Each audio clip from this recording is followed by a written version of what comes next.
Reaga tempele ya Jesu. Simane ritus, Satana ritus. Reaga tempele ya Jesu.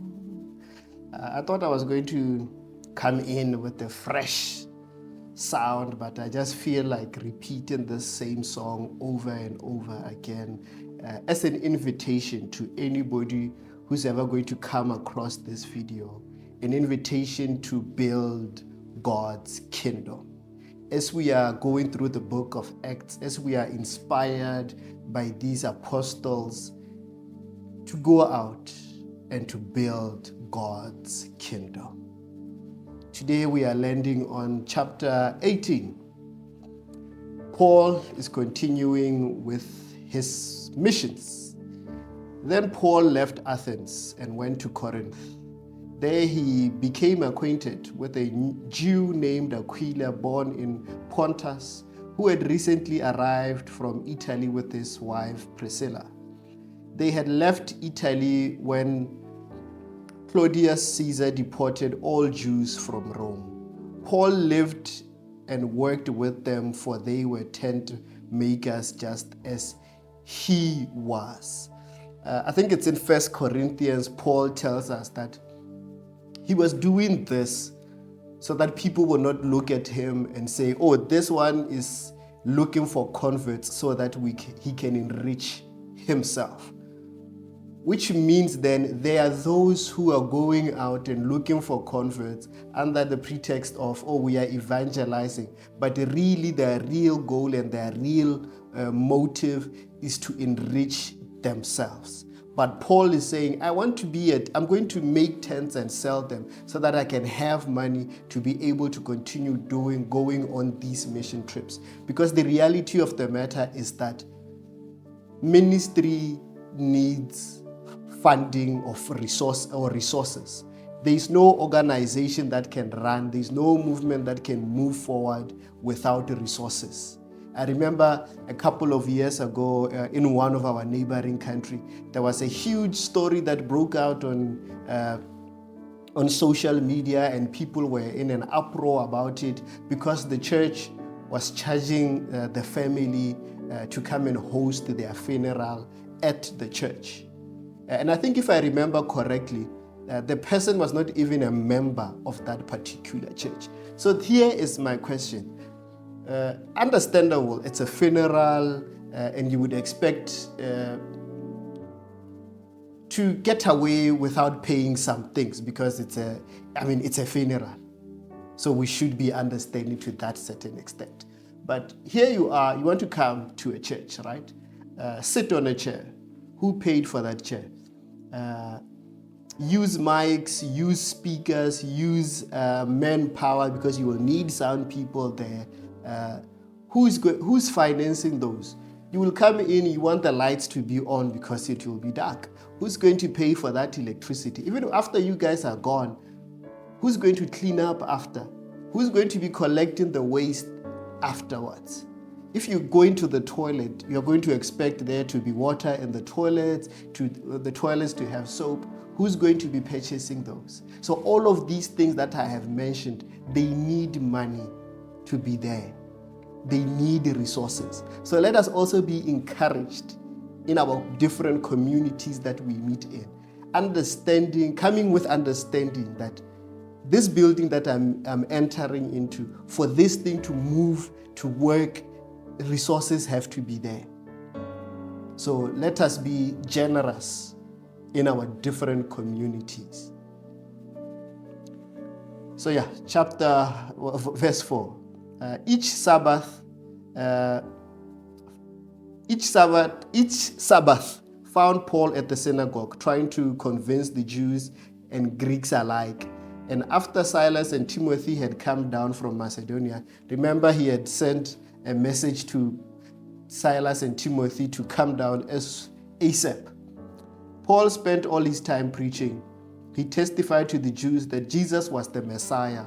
But when they opposed and insulted him, Paul shook the dust from his clothes and said, your blood is upon your own hands. I am innocent. From now on, I will go and preach to the Gentiles. So he did what Jesus had commanded. That's dust off the sandals. But Paul had to add a bit of spice to it, that in this rejection, I'm also rejecting what you guys are saying. I am also going to dust off even my clothes here. I want to be fully dusted off from any blame whatsoever. And that I'm going to now shift now to preaching to the Gentiles. Because I think sometimes we can preach to a certain group of people and getting rejection and rejection and rejection. That sometimes it's just to pull away a bit, and then when the people's minds and hearts are ready, you can then return and go and preach to them.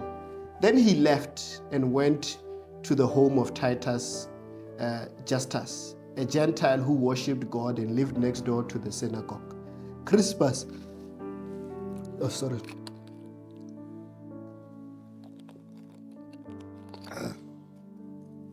Crispus, the leader of the synagogue, and everyone in his household believed in the Lord. This is that word that we are coming across again, household. That somebody is saved and their whole household is also saved. Many others in Corinth also heard Paul, became believers, and were baptized. And that is a key word here, many others in Corinth. Because Corinth, we are told, was a very super immoral place. One night, the Lord spoke to Paul in a vision and told him, "Don't be afraid, speak out." So it means that Paul was scared, and that he was, for the first time we see here Paul that the Lord actually utters this word to Paul.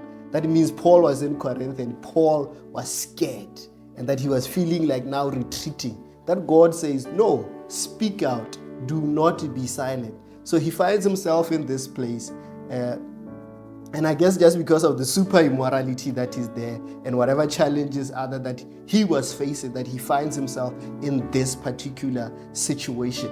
And I like the Bible, that the Bible includes these, that the Bible does not leave out these elements, because the Bible could have easily painted a picture of Paul just being the super apostle, completely fearless, but it also reveals these moments where Paul was scared, that Paul wanted to retreat, wanted to remain silent. But God comes and encourages him. Do not be afraid. Speak out. Don't be silent.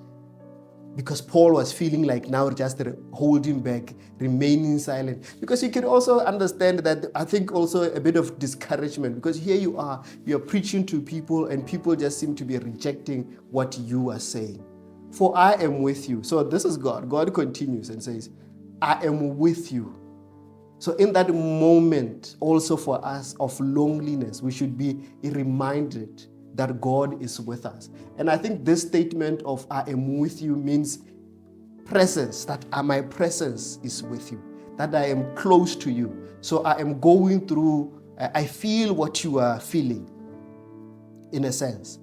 And also partnership, that we are in this, I'm with you in this thing together. We are in this thing together. I am with you. I am journeying with you. We have partnered together.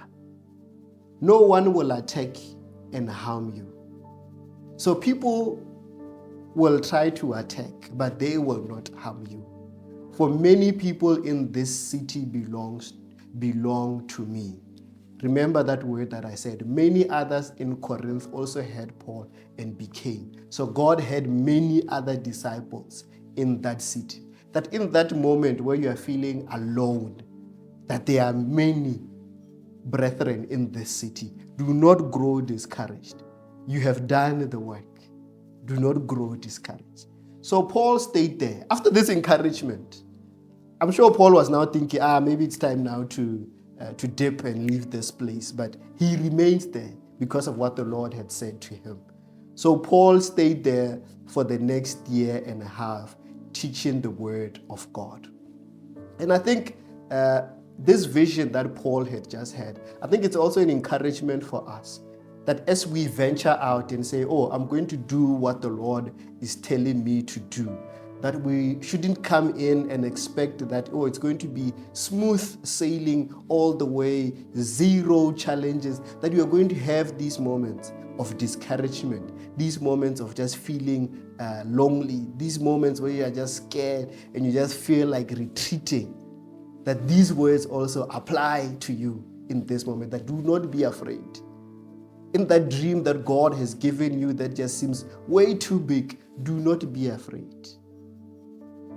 Advance.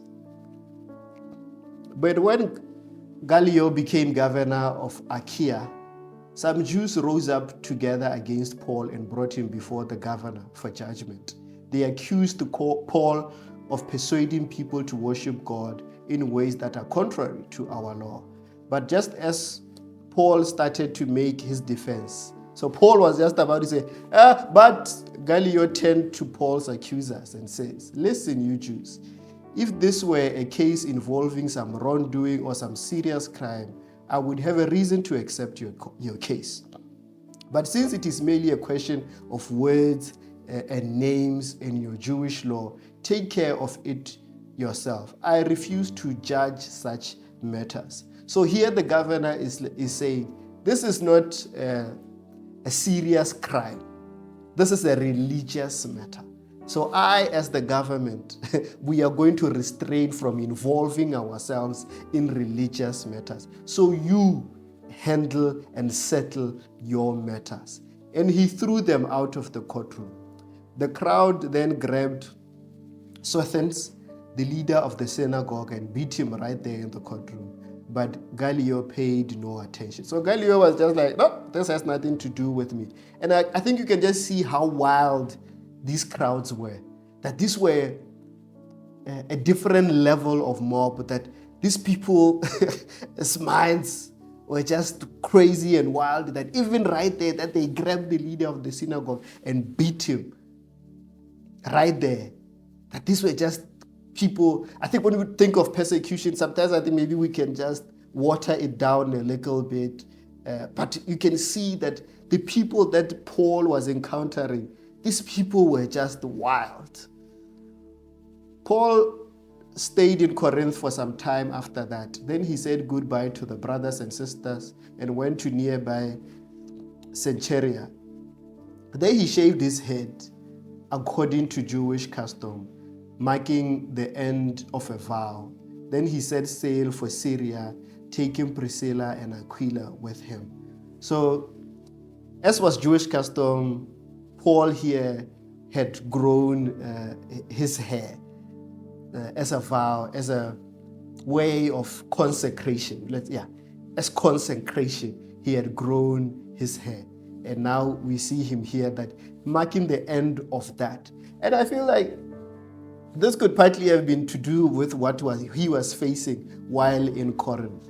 That it was such a difficult time that homeboy made this vow during that difficult season. Then he set sail for Syria, taking Priscilla and Aquila with him. They stopped first at the port of Ephesus, where Paul left the others behind. While he was there, he went to the synagogue to reason with the Jews. They asked him to stay longer, but he declined. As he left, however, he said, I will come back later, God willing. Then he set sail from Ephesus. The next stop was at Port Caesarea. From there, he went up and visited the church at Jerusalem and then went back to Antioch. After spending some time in Antioch, Paul went back through Galatia, Phrygia, visiting and strengthening all the believers. So we see him now going and revisiting the believers and strengthening them, making sure that guys are still on the right road. Meanwhile, a Jew named Apollos, an eloquent speaker who knew the scriptures well, had arrived in Ephesus from Alexandria in Egypt. He had been taught the way of the Lord, and he taught others about Jesus with an enthusiastic spirit and with accuracy. I like this word here, that enthusiastic. People will not be convinced if we are going to preach to them, but our spirits, we don't actually believe. It's like we don't actually believe what we are saying, that we need to be convicted in what we are saying. Once people see the level of conviction, once people start seeing the level of enthusiasm that we preach the good news with, that will grab people's hearts. However, he only knew about John's baptism. When Priscilla and Aquila heard him preaching boldly in the synagogue, they took him aside and explained the way of God even more accurately. I like it that they see this brother, they see his enthusiasm, they see his boldness, but they see that there's somewhere lacking. And instead of them coming in and taking moral high ground or superiority above this guy, they take him in and explained. They took him aside. They did not, I like it also that they took him aside so that they did not do it in public. That, okay, no, this guy has the right heart, he means well, but there are certain things that we can add on to him, that they did not do it in public or do it in a criticism type of way, that they took it aside, they took him aside and explained some things and added to the knowledge that he already had. That even for us, I think that is the spirit that we should have as believers. That we shouldn't be people who are quick to jump on platforms and criticize others without actually reaching out to those people and, oh no, my brother, here you seem to be going off. Please check that out. So yeah, I think there's a right way and there's a right spirit to approach these things. Apollos had been thinking about going to Achaia, and the brothers and sisters in Ephesus encouraged him to go.